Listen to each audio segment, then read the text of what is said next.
On today's show, we talk about job numbers in Heads Up. We look at economic abuse for our big topic, and we're joined from the folks from Surviving Economic Abuse for real talk at the end of the session. It's 4 p.m. We are live, and this is the My Moneycast by MyBank.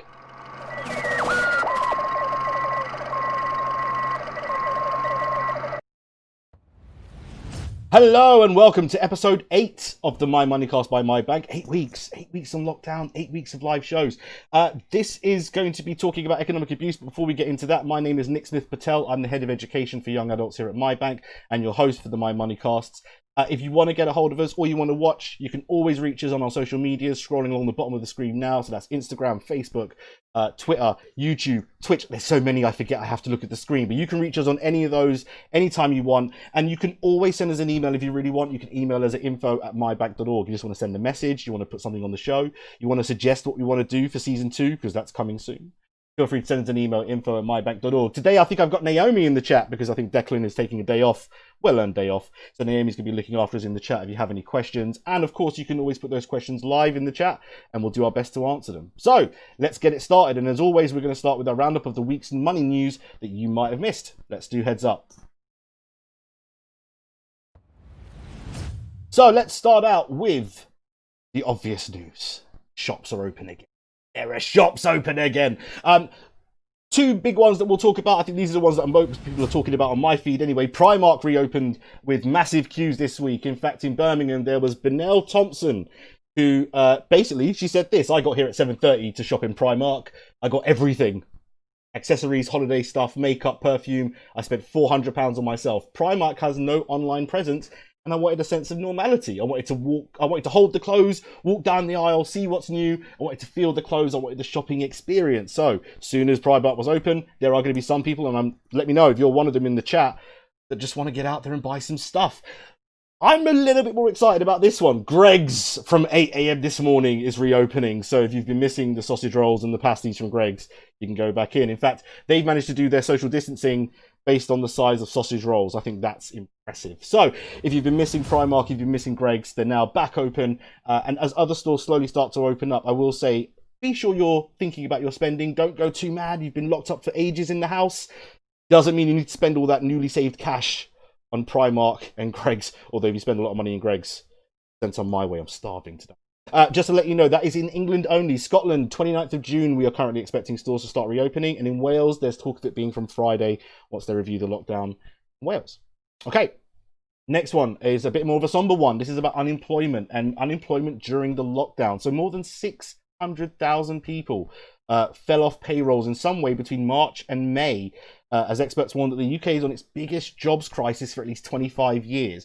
We had universal credit and job seekers claims jumping by 23% between April and May. The problem is that what do we do when we come out of lockdown, and how do we keep ourselves going if the jobs aren't there anymore? Now, we know that shops are opening again, so those who work in those kind of industries might be starting to go back to work. Indeed, my wife got the call today that she'll be going to work next week. But we still need to think about how we protect people when we come out of it. One of the quotes I found this week was this from Neil Carberry, who's the CEO of the Recruitment and Employment Confederation. And he said, with the lockdown being eased and the economy opening up, hiring should grow. So maybe some good news on the horizon. However, he also says the scale of the growth in unemployment through the rest of the year will depend on consumer finance and how employers react to the winding down of the furlough scheme. So we know that the government's asking companies to make more of a contribution to the furlough scheme, and we're still to see whether that affects employment numbers. Consumer confidence, if you don't know what that means, is how willing are you to go out and spend money? If you've been furloughed or if you've had less money coming in, have you really got lots of spare cash to go out and spend? That's consumer confidence. So if consumer confidence is low, maybe these retail guys don't need so many people working, and maybe there's more job losses to come. So one of the bad things about this lockdown, among the many other things, a rise in unemployment. However, our free thing for this week might help you if you're thinking about changing jobs. We're talking about OpenLearn this week, which is a open university-based free learning platform. Here's a quick video to explain it for you. Curiosity. You never lose it. OpenLearn provides free educational resources for the insatiably curious all around the world. And not just courses, there's articles, videos, features, games and more, created by academic experts and guest contributors. Explore new topics and refresh your skills, whether for further study or the sheer pleasure of learning. You'll find hundreds of free courses on everything from art to forensics to project planning, and earn free digital badges to show employers everything you've learned. Plus, you'll find information about our many broadcasts with the BBC and other partners, and catch up with our latest projects on BBC iPlayer. So to truly satisfy your curiosity, visit OpenLearn, the home of free learning from the Open University. So if you are interested in the Open Learn program, there are a range of topics. You can see them on screen now. And even within each of those topics, there's so many to pick from. I had a quick look through the money and business section earlier on just to see, because obviously I do. And there's so many to pick from. So this is just the first page. Then you've got things here, for example, managing my money, managing my money for young adults. And then you've got things like understanding mortgages, working in the voluntary sector, loads and loads of courses for you to do. So if you're trying to upskill yourself and maybe thinking about a new career and a new job, maybe check out Open Learn for some free courses. And that's going to do it for this week's roundup of the news. Let's move into the big topic. And for this week, our big topic is... Oh, messed up with the graphics there. Economic abuse. We're going to talk about what economic abuse is, and we're going to be joined later on by the folks from Surviving Economic Abuse who have helped us put together this show this week. So if you want any more information about the stuff I'm talking about, we're going to have this website available pretty much throughout the whole show today. They have wonderful information available that you can go and have a look at. Really nice and simple to understand if you're not sure what's going on. The website has a resource list. So if you look at the top, there's a resource button. And if you hit that resource button, there is a whole heap of resources. Massive, massive list. This isn't, I've just done 2 pictures. It isn't even all of them. And this is the stuff that I'll be using today to explain some of these concepts. So first of all, big thank you to the guys Surviving Economic Abuse for letting us use the material and for doing such great work. So we're going to crack on with the first question, and that is, what is economic abuse? Now, I'm going to guess that most people watching this may have heard of abuse in some way, and you probably would have heard of the 4 other types of abuse that people talk about, so sexual, emotional, physical, and neglect. But financial or economic abuse, as we're talking about, isn't one that really gets spoken about huge amounts sometimes. So what is it? Well, the definition we're working to here is behavior which controls a partner's ability to acquire, get, use, and maintain, keep economic resources. And what that does is it creates an economic dependency or instability. So, for example, if I was economically abusing my wife, it might be things like not letting her use her own money, or stopping her from working. And when she does have money, making her use it all on me. We're going to talk more about the examples and how you can spot it later on. But one other thing to mention, and as we go through this topic, is that this is a topic that affects more women than men. In the context of what we call coercive control, which is where someone makes you do something, either by emotional blackmail or by threats or any other way they do it. If they make you do something you don't want to do, we call that coercive control. Economic abuse is almost always perpetrated by a man against a female victim, male abuser versus a female victim. Doesn't mean that a man can't be the victim. It just means in this case, it's much more likely to be the other way around. So you may see some stuff around the website around she. That's why. It's because women are much more affected than men. Now, I could explain it. I feel like videos are better. You know how I work already. So this is a great video I found on the Surviving Economic Abuse website to explain how economic abuse can feel if you're suffering from it.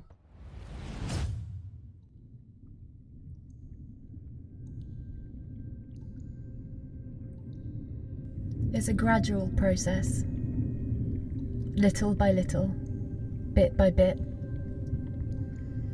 It's a cliche, I know, but he was the love of my life. We got married, new house in the country, I was pregnant, life was good. He thought I should leave my job. I was a bit sad, but the guys gave me a great send-off. £7, 6 ounces, a healthy baby boy. We called him Archie. And he was right. I could now stay home and look after our son. It's expensive having a baby. I was exhausted and lonely. So he offers to help by managing all the bills,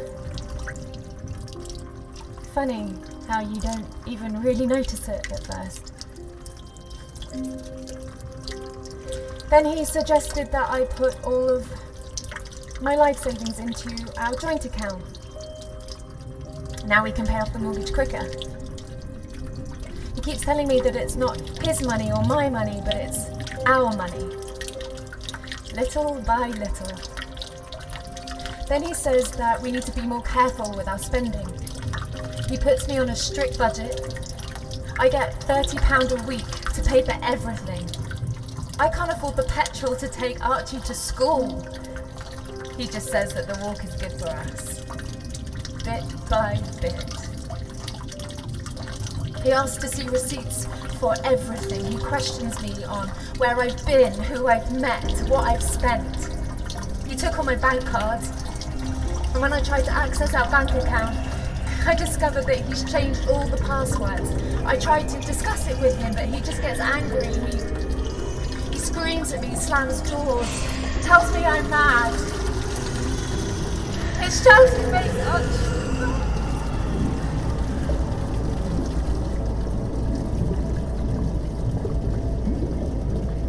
He blames me. He says it's my fault that I'm forgetful, that I'm stupid. I literally have to beg him for money. For food, petrol, everything. Sometimes I go hungry just so I don't have to ask. I'm scared. I've got no one to talk to. He hasn't actually hit me, so no one would believe me. I don't know what to do. I just want to get Archie and go, but I can't. I have no money and no way out. It's a gradual process.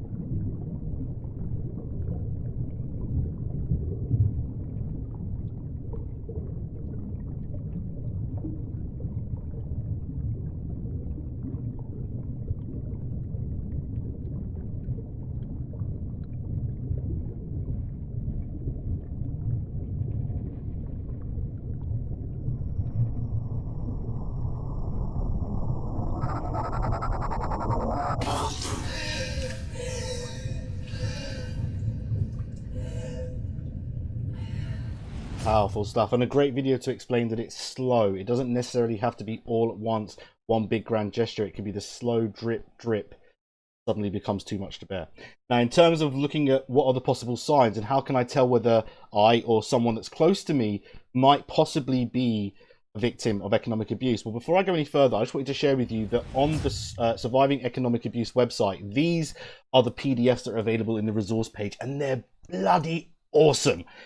Really well designed, really well written, nice and easy. And this document, for example, the organizations that can help, highly recommend. If you're watching this and you don't know where to turn next, we have got our usual signposts, but this document is superb. So you can head to the website afterwards, and we'll make sure that we put the SEA website up for you so you can see that. But just everything we're going to talk about for the rest of the show is from one of these documents. So just wanted to highlight that. It's from their Time to Thrive set of materials. So let's talk about what are the warning signs. First of all, signs of someone potentially being a victim of economic abuse. Number one, not having enough money. Now, all of these things on its own might not mean anything.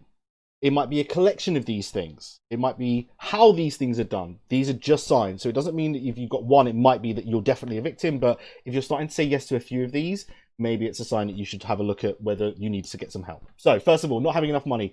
Someone who leaves a wallet at home all the time because they're hiding the fact that they haven't got the cash, or being short of money, that kind of stuff. And if food is in short supply, that can be a worrisome red flag as well.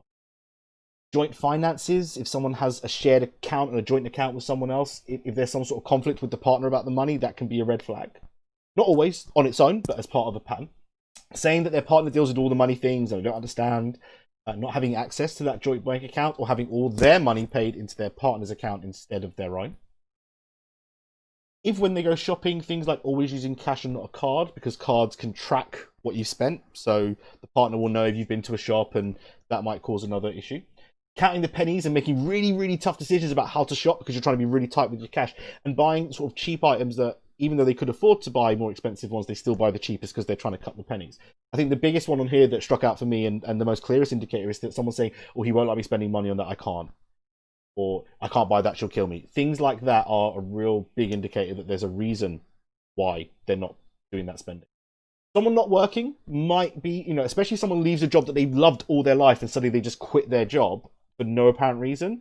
That might be a red flag we need to look at. Or people saying they want to work but their partner won't let them. That on its own is a really big problem. So those are the two things.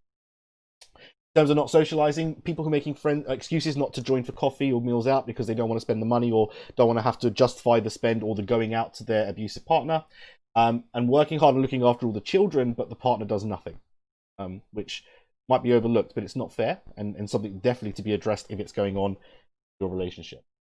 In terms of appearance, people who are victims of economic abuse and certainly other types of abuse may have the thing about having ill-fitting clothing or run-down clothing, but things like not having a coat when it's really cold, or not having money to get hair done, or not being able to buy personal items or sanitary items like razors or sanitary products, those kind of things are other things to look out for. The other thing is if someone looks nervous about certain things, if they're hiding what they've bought so their partner doesn't see it, or if they're overreacting to normal situations such as planning to go for a group meal or the like, these are things that might be a sign. And actually, there are a whole heap of other signs that I found in a separate document about spotting the signs during coronavirus. So there's things here about expressing high levels of concern where their money's coming from, struggles to access financial support, says their partner's making it difficult for them to work from home, because obviously we're all working from home if we can. There are lots and lots of signs, and again, having any one of these doesn't mean that you're definitely a victim of that abuse, but it might mean something you should be having a look at, definitely. And before I move on, I wanted to show you a quick video, again, from Surviving Economic Abuse, about what it's really like to be in it. So the first video is a kind of dramatization. This video is the stories of two women who have really lived it, so hopefully this will help bring it to life a little bit more as well.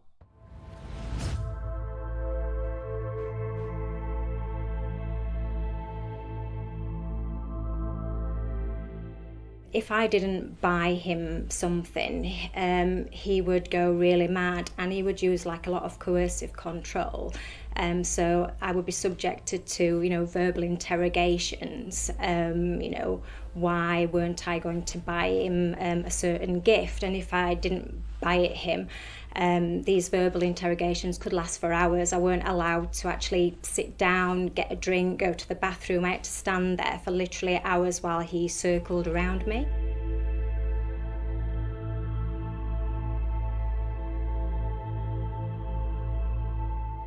I can't tell you the things that happened to me as going through that. He sold all my furniture that my nan bought me. He even sold a coat that my grandmother had bought me, and he literally just took everything away from me, all my belongings.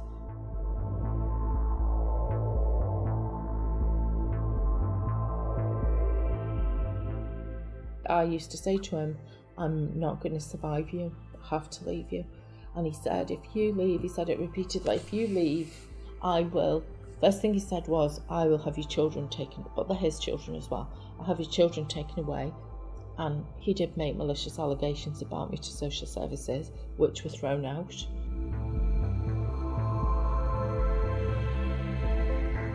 With economic abuse, it is about isolating you even further, because without money, you can't, rent somewhere because you need money.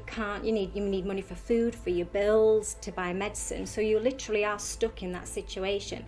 And I think as well, they're trying to limit you from ever leaving. And just before I left, he seemed to increase his spending spree even more so by taking even more of my money. And when I did leave, like I said, I was in debt. I got no savings. I got nothing at all.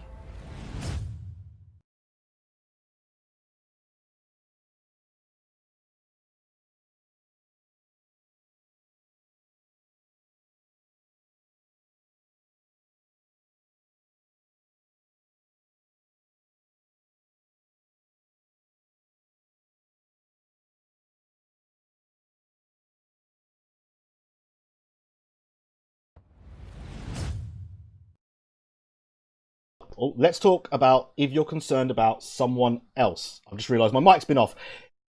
Every week we have a mic issue. We got away with it last week, and this week we had it back. So let's start that again. What we were saying was you've heard real stories now about what it's actually happening when it's a case of economic abuse. And just to say that those two ladies have since been helped and had support, so you know they are in a much better place than when those stories that they were talking about were happening. But you may be now wondering, well, what do I do if I need to get help? And we're going to talk about both. We're going to talk about you, if you feel like you need to get help, but also what if you have someone close to you that you want to support and you think might need help? So let's try that again without the mic issue. So first of all, if you're concerned about someone else, express that concern. Tell them you're worried. Don't ask too many questions.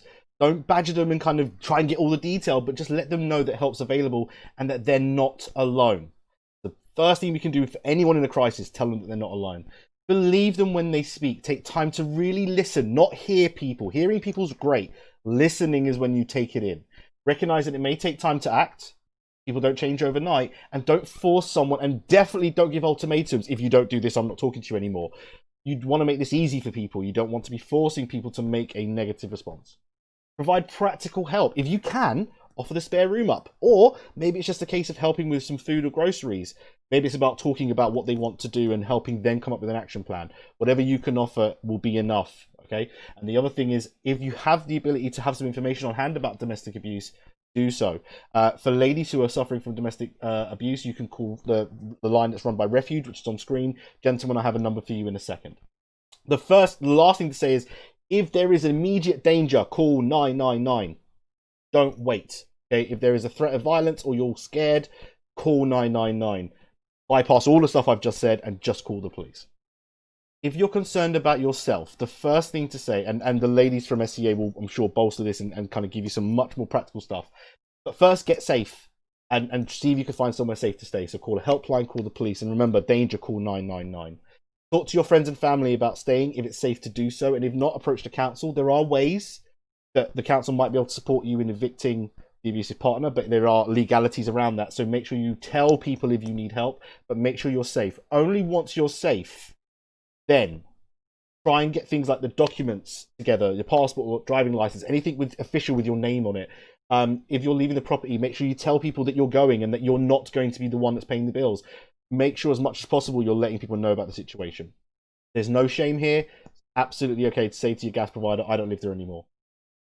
Then secure new financial situations. So new bank account, freeze any joint accounts, and change your PIN number, especially if that person has a joint account card that's the same PIN number. Change that out. Reach out to any organisations that you might need to for financial aid, including your council, but also check whether there's a benefit entitlement, check whether there's any other way you can make money. And we have lots of previous shows if you're worried about just finance in general that you might be able to use to help you with some of those things. Now, the last thing to say is this is the sites that we're going to put up for this week. So the first one at the top, Surviving Economic Abuse. They are the ones who have helped us with this entire show and all the information in it. So first port of call if you want information, I would suggest those guys. If you are currently in a situation of domestic violence, for ladies, you will call the National Domestic Violence Helpline, 0808 2000 24/7. Gentlemen, you can call the Men's Advice Line on 0808 801 032. And the reason I put legal aid up is because if you decide that you want to take legal action against your ex-partner or partner for whatever reason, legal aid will help you do that without incurring too many costs yourself. And a lot of people, that's the reason they can't leave, is because they can't afford the legal processes that would be required to be free of the person. Legal aid may be able to help. So those are kind of resources for this week. And with that said, we're going to keep moving. Yeah, Mike Off has become an absolute Moneycast tradition. I just do it on purpose every now and then, just to do it. Why not? But thank you for joining us for the big topic. We're going to move into our real talk and our special guest coming up next.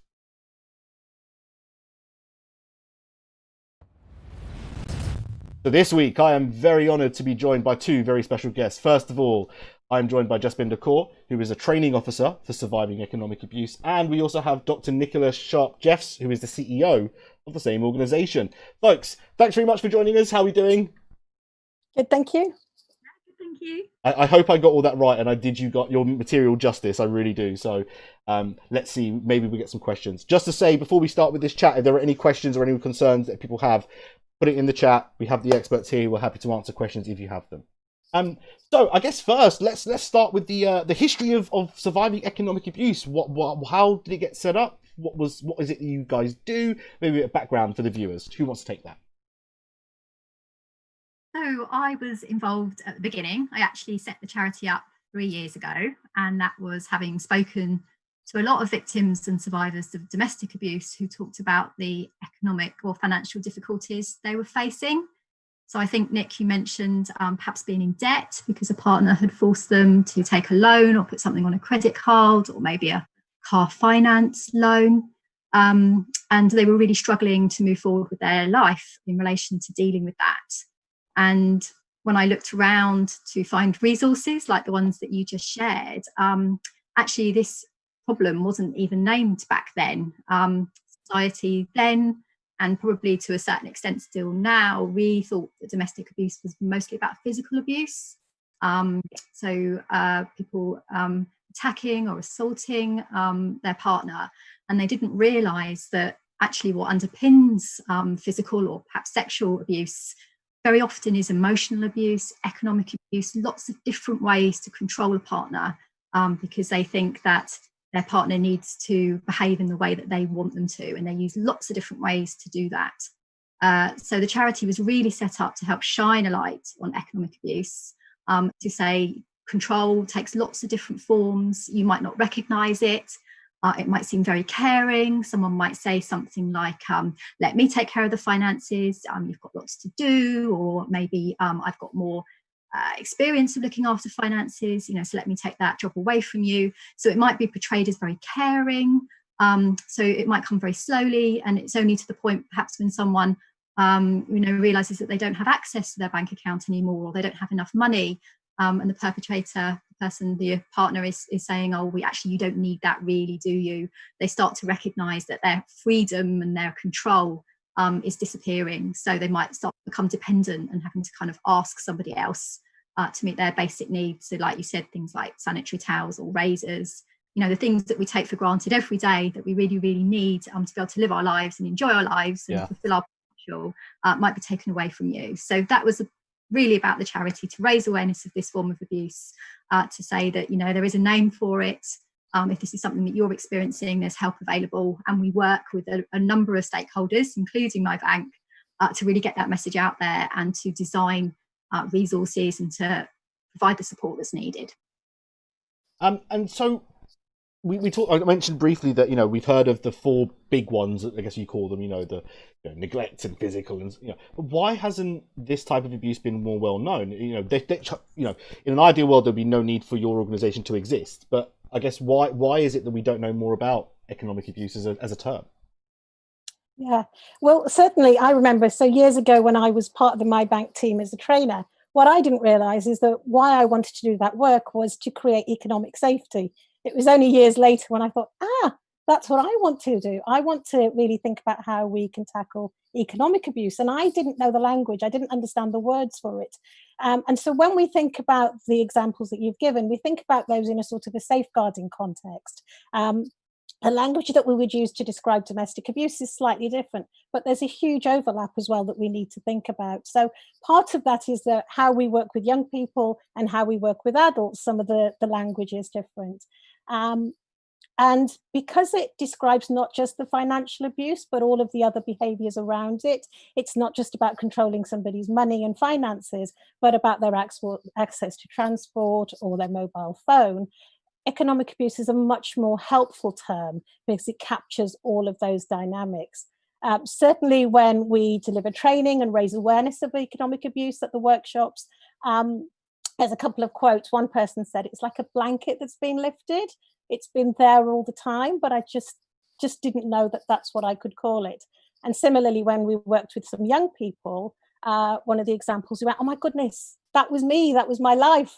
But I just didn't have a word for it. So that's really what it is. It's been there all the time. Maybe we would have called it non-physical forms of abuse, maybe emotional abuse or psychological abuse. But this is a really good opportunity. So that's why we don't know much about it. It's quite a new word. Yeah, it's the clarification of what it is more than awesome. So Sounds like it's a bit of a big problem, and we know that there are bills going through Parliament at the moment and government to help with various things. Is the government doing anything about this specific issue of economic abuse at the moment, or is it left to you guys? Well, it's really interesting. So, as you said, the domestic abuse bill is going through Parliament at the moment, and it actually contains a definition of domestic abuse for the first time. And that definition recognises economic abuse for the first time. Right. So, as Binda was saying, it's always been there, and it's certainly what victims and survivors have experienced. But it's been really hard for them to talk to people because, again, as she does, Binda, they haven't had the language for it. So we've had a lot of positive feedback from victims and survivors about the inclusion of economic abuse within the bill, because it means for the first time they can name what they're experiencing, and it means they can get other people to take it seriously as well, because it will be recognised, by social services or the police or professionals in a health setting. So the power in naming, I think, really can't be underestimated, and the government has really understood this. And certainly because of COVID, and again, Nick, you shared some of the warning signs in relation to COVID. One of the big kind of ways in which somebody might control someone else might be to isolate them. So to keep them at home, to stop them from going out and talking to people who might say, well, that's not right that you have your own money. That's not right that you can't help yourself to food from the fridge when you want to. That's not right that you don't have toilet paper. All these things that money can buy and someone is preventing them from using, that's not right. So a perpetrator will try and keep someone isolated at home and perhaps stop them going to work, stop them from having friends and family around, really kind of disrupt all those support networks around them. So with COVID and asking everyone to stay at home, domestic abuse has been in the news a lot because we recognise that it's easier now to control a partner, and it might be a little bit more difficult to reach out for help, because if someone's with you 24/7, it'd be very difficult perhaps to make a telephone call to a helpline. But what we're really pushing for with lots of our partners is, us recognising the signs, and as communities and as neighbours, really leaning into people's homes. And if you think something's wrong, do find a safe way to perhaps say to someone, are you okay? Perhaps use, text or online messaging or something that wouldn't, arouse the perpetrator's suspicion. So yeah, I think the government, and certainly at the present time, has got this really sort of high up on their agenda. So we're really happy to be here to discuss this today, because I think it really helps us spread that message and says what people can be doing during COVID that would really support our work. Absolutely. And I know that, in terms of the kind of getting the message out there around abuse in general, I know that supermarkets, for example, have been putting on receipts to try and get people to engage in the process. I don't know if you've seen this, but there's a campaign to make this a signal. I believe it's that. I believe I'm getting it right, that if you're on a Zoom call, for example, with work colleagues and you do this, it's "I'm in trouble, help." And it's kind of a silent signal to your colleagues to go and get some help from somewhere else. So, things like that might help, but we shouldn't need them. But if we need to keep ourselves safe, then these tricks are the way that we do it, I guess. So lastly, let's just end on what people probably want to know most if they are wondering, and that is, what should people do if they want help or if they want any more information? I kind of did my top tips and took that from your guys' material, but let's hear it from the experts. What should people be doing if they're still struggling or if they've got questions? Absolutely. I think just to reinforce what you did say about calling the police if you're in any immediate danger, it's always really important. The police are learning about understanding, controlling coercive behaviour. They'll be listening out for particular things. And even if you feel like your example is silly, if you're frightened, it's really important to seek that support. Sometimes you might just want to seek some support if you're not in immediate danger, again, as you said, going to those helplines. And it's really just to remind you all that those helplines are working to really high standards. They're very, very tightly regulated. People are listening into the calls. They've got very, very good advice giving structures and standards. And they can help you find the right solution for yourself. Nobody's going to be telling anybody what to do, but presenting a number of different options to you. It's always really helpful. Almost, it's kind of like, don't wait until it is a crisis. If it feels a little bit odd, if you're feeling a little bit worried, if there's a little niggle, I think they would be really welcoming just to talk it through with you and pace it so that you're not panicked. You can think about when you want to make that call. And there are a number of different calls and services available. And also just remember, it's about checking them out. Be curious. What are you going to do with my information? Are you going to keep my information confidential? Who are you going to share this information with? And it's all about you getting the best out of the range of help available. So again, it might be that you ring one helpline and say, well, actually, how do I get help about a number of different things? And as once you can have a conversation with one person you feel quite safe and secure with, they can do that. But be curious. You know, it's about just asking, making a phone call. You don't have to share too much personal information, but just don't try it. And often, if you're going to refer a friend to use a helpline, well, maybe just ring and check out. Do a little bit of homework as well in advance, so you feel confident as well. And again, it's really thinking about who you are. Is this going to be support in a language that you'd prefer to use? Is it a format that's more helpful? How accessible is it? So what we will always be doing is, if we're all doing this signposting and referring together, we can help people find the right support. So check the resources, check the tools to thrive. Their website. They are the best starting point. The website, it's got absolutely everything. And what's really nice is, again, is that we're committed to making sure that the information is updated regularly as well. And the other thing is, you know, wherever posters you see around, when you're out and about a little bit more for helpline numbers, just check they're still working.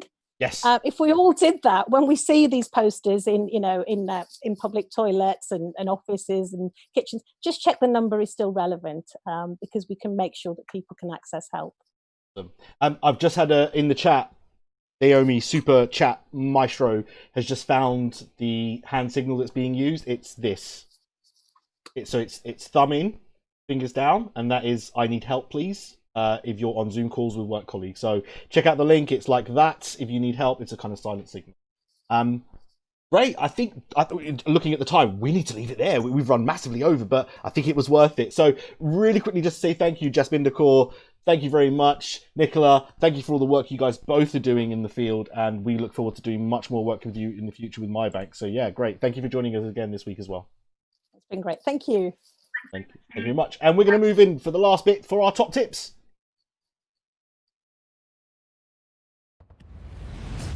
So, top tips, and a little bit different this week because we're talking about economic abuse. So the top tips are more about safety. Number one, controlling coercive behavior is a crime. So if you have someone who is making you do things you don't want to do, and they're threatening your life, or they're threatening people, or they're emotionally blackmailing you, you can call the police. It is a crime. Okay. Number two, abuse is never the victim's fault. It can't be your fault if you're the victim of abuse. It's always the perpetrator who has to take responsibility, not the victim. Remember that. And number three, if you're concerned either for yourself, someone else, or you're not quite sure, reach out for some help. Maybe ask the question, and don't forget you can go to all of these places for some help. Surviving economic abuse, the National Domestic Violence Helpline for ladies. Gentlemen, it's the men's advice line for the same kind of concern, and legal aid if you need any help. Legal costs fall. And that is going to do it for us this week on the episode 8. We've got 2 more to go. We're going to be on next week. What are we talking about? Budgeting. We're going to be talking about budgeting and how to save money in this very tough time. Again, you can join us on all our social medias every week at 4 o'clock live. And if you want to send us an email, feel free to do so, info@mybank.org. If you've been affected by any of the things we've talked about today, please do reach out to us and we can send you on some further information or signpost you to someone who can help. But if you just want to say hello, info@mybank.org works as well. As always, I've been Nick Smith-Patel. I'm the head of education for young adults at MyBank. I've been the host for this Moneycast. And again, it's my chance to say take care. See you later. Bye-bye.